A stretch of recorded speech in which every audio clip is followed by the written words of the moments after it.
untuk kita semuanya.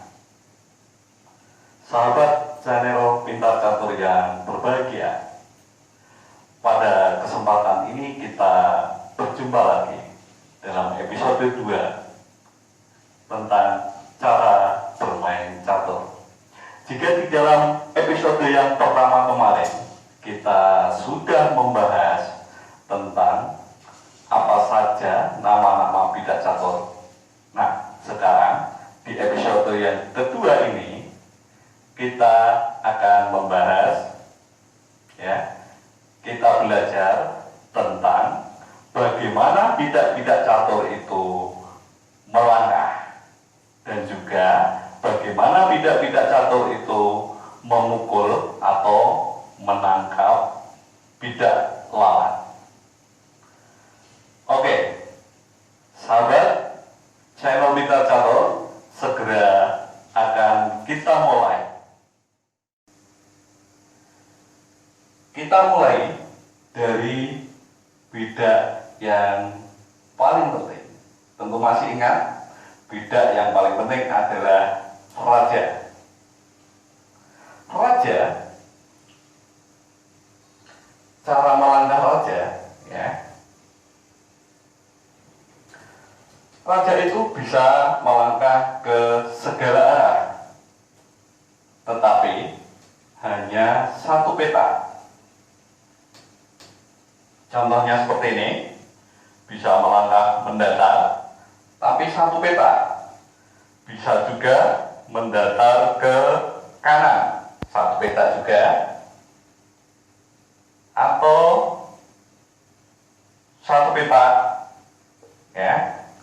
melangkah ke bawah, misalnya contohnya karena ini peragamnya seperti ini, atau bisa maju seperti ini, Bisa juga diagonal, diagonal ke hitam, bisa juga diagonal. Kalau letaknya di putih sini berarti diagonal putih, diagonal putih. Jadi bisa melangkah kemana saja, tapi cuma satu peta, begitu. Terus cara memukulnya atau menangkap bidak lawan, atau sering juga disebut memakan, memakan bidak lawan. Saya contohkan seperti ini. Misalnya ada bidak lawan, ini bidak lawan hitamnya di sini. Jadi cara memukul raja itu seperti melangkahnya. Misalnya rajanya di sini, Raja ini mau memukul bidak lawan. Nah, seperti ini. Ini salah satu cara, cara memukul bidak lawan. Kemudian bisa juga dengan cara mendatar seperti ini,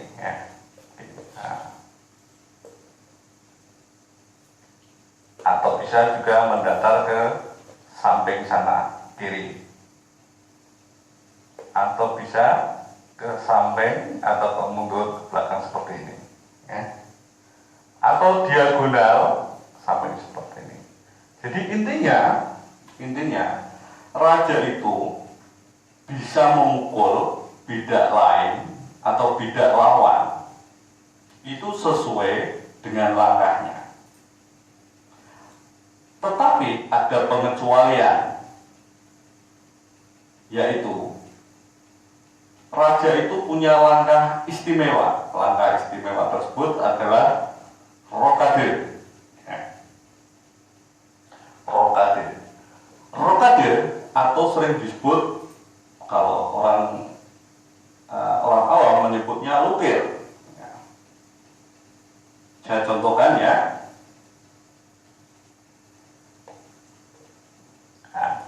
ini posisi awalnya seperti ini.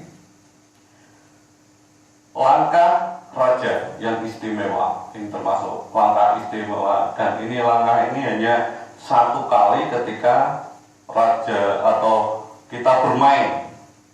Setelah itu tidak ada kesempatan lagi atau dua kali rokade.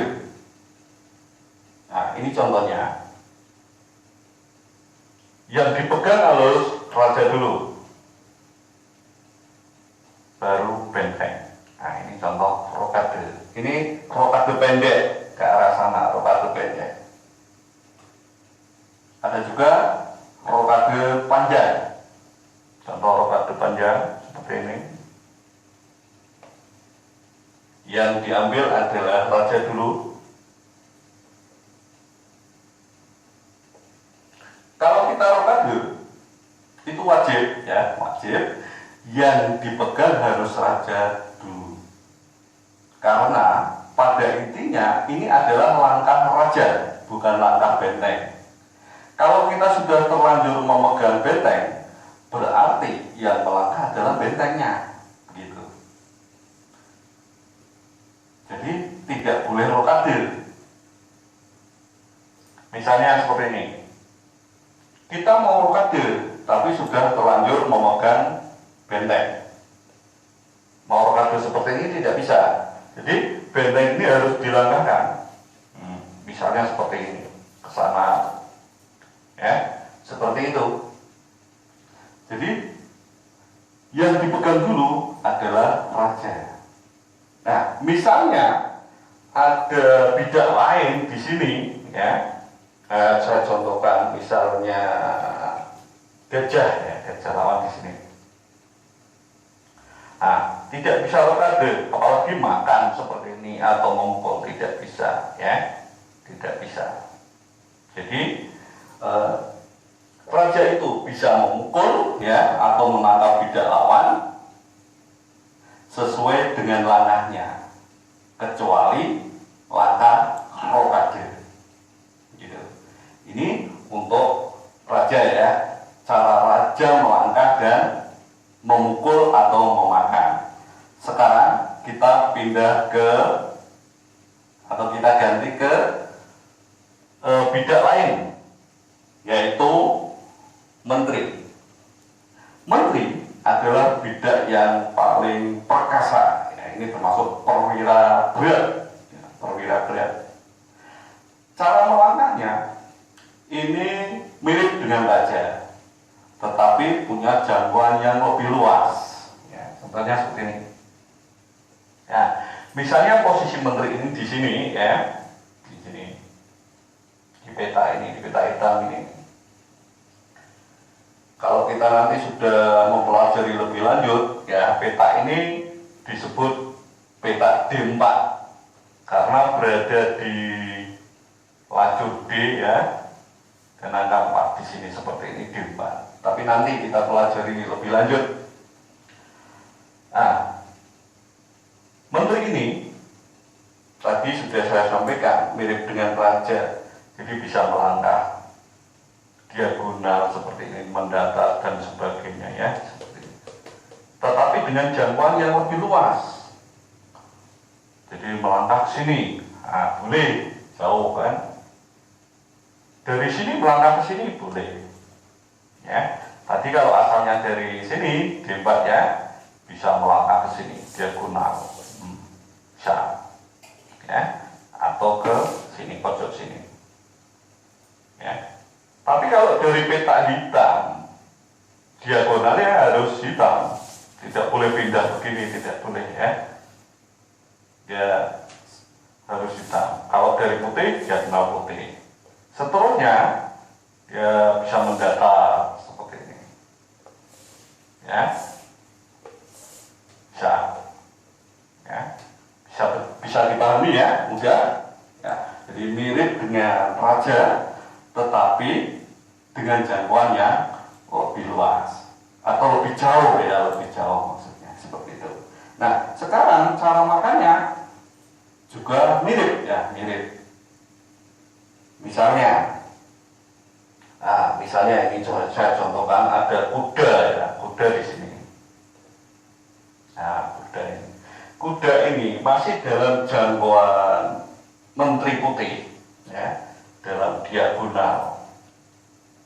Nah, itu bisa dipukul, ya, bisa dipukul, bisa dipukul.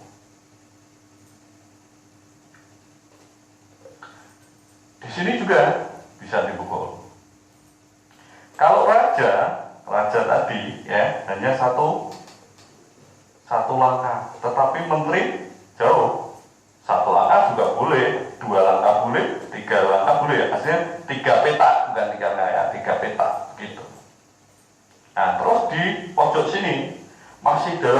yang diagonal bisa dipukul,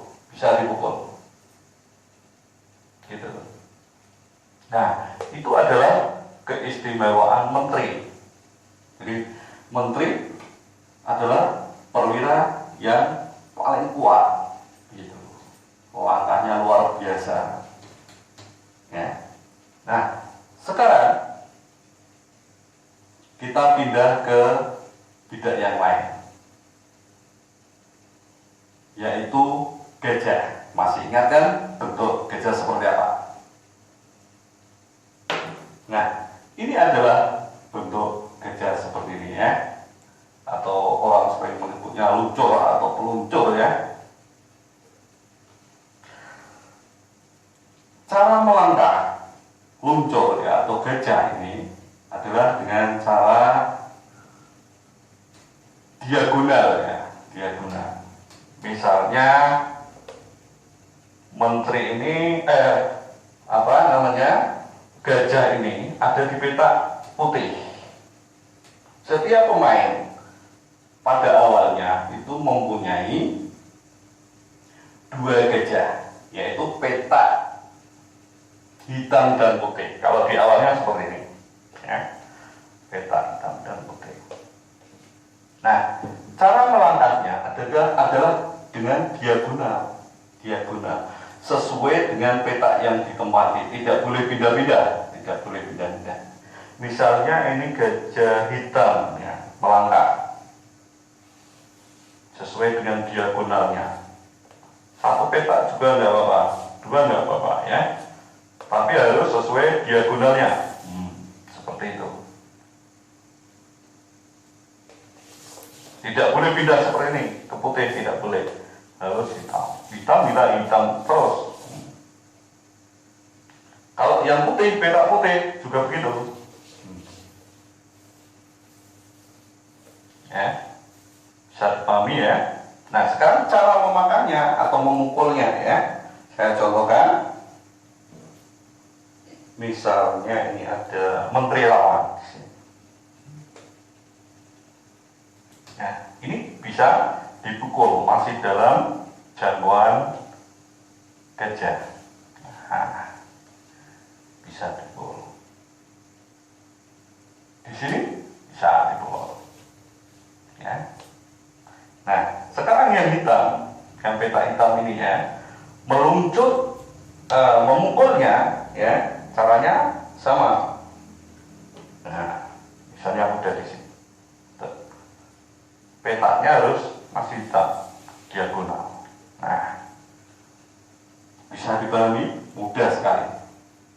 Tentu, ya, rekan-rekan masih ingat ya, sahabat channel Pintar Catur akan ingat. Sekarang kita ganti dengan bidang yang lain, yaitu kuda. Ya, cara melangkah kuda ya, ini unik ya, unik. Setiap pemain itu mempunyai dua kuda. Tempatnya di sini kan. Dua kuda. Cara melangkahnya itu bentuknya L ya, L. Ya. Dari sini L. Dari sini L. Kalau dari sini bisa L seperti itu ya, bisa diingat. Kalau dari peta ya, dari peta hitam pasti L-nya ya larinya ke peta putih. Ya, kalau dari hitam tidak bisa ke hitam lagi begini, tidak bisa. Nanti tidak L ya. Nah, begitu. Ini juga. Jadi kuda itu beda dengan gajah tadi ya, karena gajah tadi tidak bisa pindah ke peta yang lainnya, tetapi ya,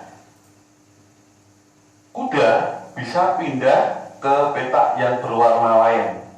Jadi di sini hitam, peta hitam pindah ke peta putih langkahnya. Kalau gajah tadi tidak bisa, ya, tidak bisa pindah. Jadi seperti itu.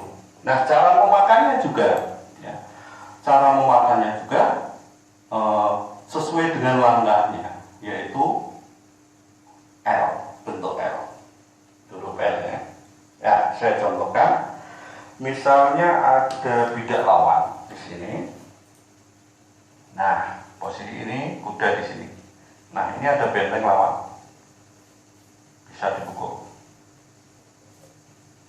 Sini juga, ini masih dalam jangkauan. Bisa dipukul. Begitu. Nah, salah satu keistimewaan langkah kuda yaitu bisa melompat walaupun terhalang bidak lain. Bidak lain itu baik itu bidak milik kita sendiri ataupun lawan. Saya contohkan, misalnya ada bidak lawan di sini. Nah, sementara kuda kita di sini. Nah, kita mau memukul benteng. Nah, ini melompat. Melompat boleh ya, ini salah satu keistimewaan kuda. Bisa juga melompati bidak kita sendiri. Nah, saya contohkan.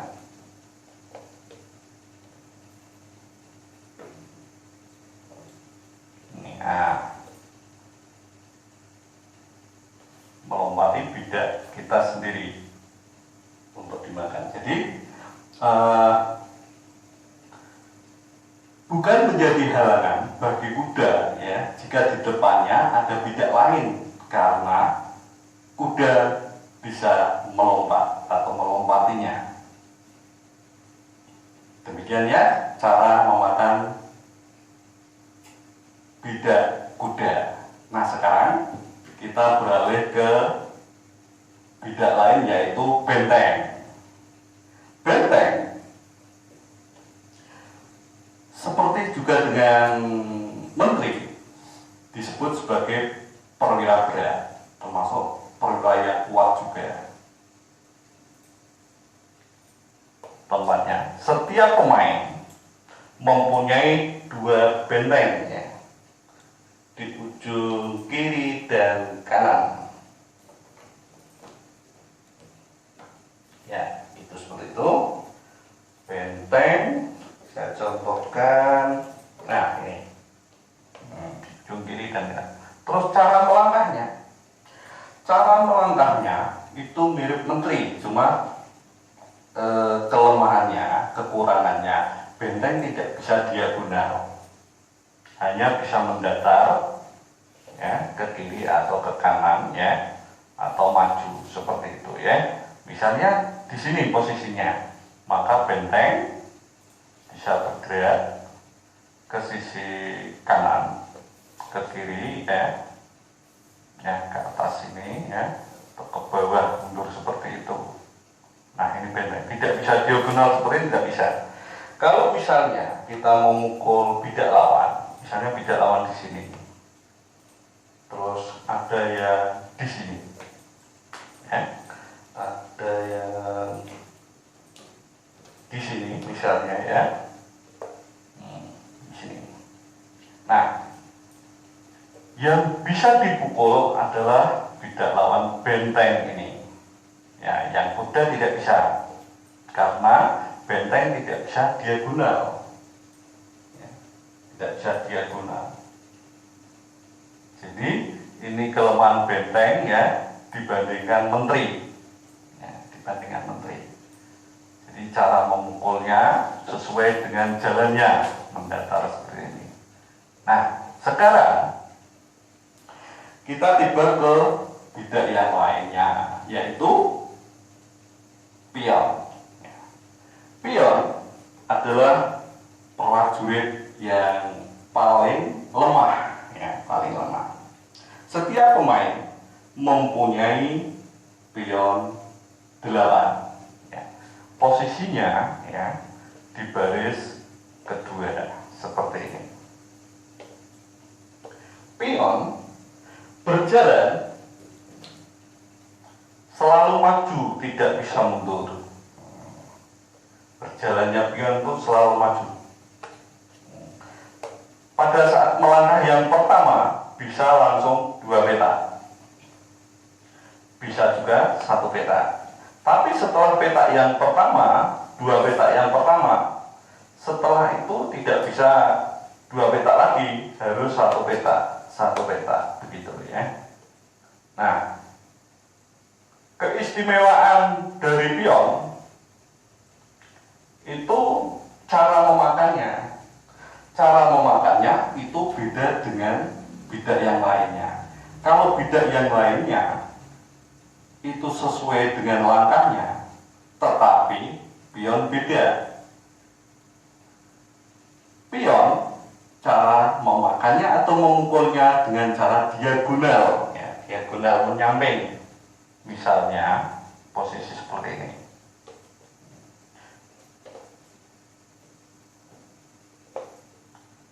Yang bisa dimakan oleh pion atau dipukul pion putih, ya, adalah pion yang sebelah sini. Tidak bisa yang di depannya. Kalau di depannya malah tidak secara terhalang ini. Ini pion itu setelah terhalang bidak yang lainnya, di depannya tidak bisa maju. Bisanya maju kalau ada bidak lain yang bisa dipukul. Gitu. Ini keistimewaan pion.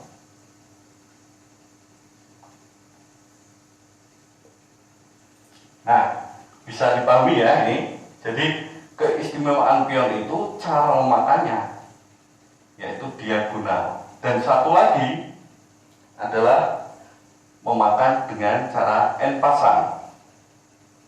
Saya contohkan. Nah, contoh makan dengan cara N pasang. Misalnya bidak lawan, bidak hitam ini melangkah, ya, langsung 2. Ini ada daerah, ya, yang terancam oleh pion, ya, pion lawan seperti ini.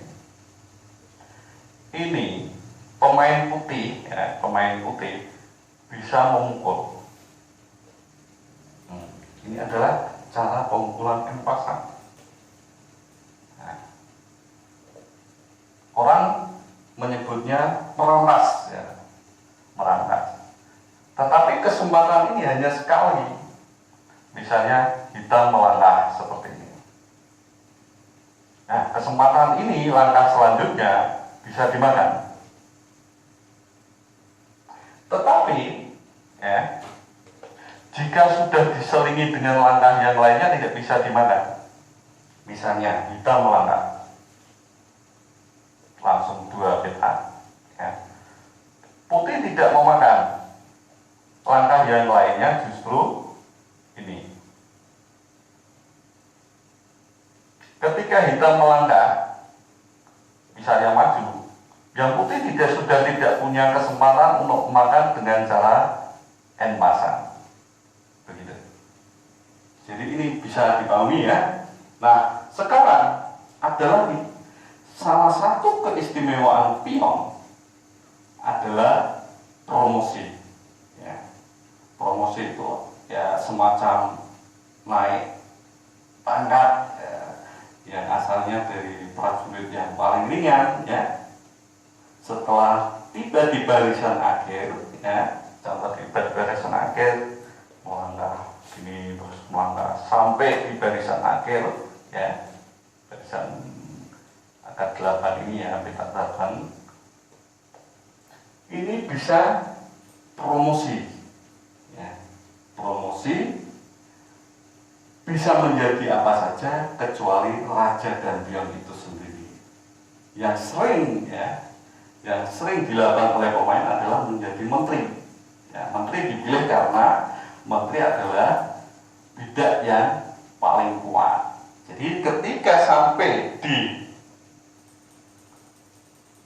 baris paling akhir, ya, pion ini promosi, ya, diganti menjadi menteri kalau pemainnya menginginkan menjadi menteri. Tapi bisa juga menjadi yang lainnya, yaitu misalnya benteng. Boleh ya. Ketika jadi misalnya setelah jalan di sini jadi boleh ya menjadi benteng. Bagaimana jika sudah punya benteng? Ya, sudah punya benteng misalnya 2 mau jadi benteng lagi boleh ya. Jadi tadi sudah saya sampaikan pion bisa menjadi apa saja kecuali raja dan pion itu sendiri. Kita sudah punya menteri misalnya, tapi pion kita promosi, boleh menjadi menteri lagi. Dan kita punya menteri 2, luar biasa ya. Menteri adalah bidak catur yang paling kuat. Punya 2 menteri tentu luar biasa. Ya, demikian pembahasan untuk episode 2 ini, yaitu tentang cara melangkah dan memukul atau menangkap bidak lawan. Demikian, kalau ada pertanyaan bisa disampaikan di kolom komentar. Demikian, selamat berjumpa kembali nanti di episode 3. Terima kasih. Wassalamualaikum warahmatullahi wabarakatuh.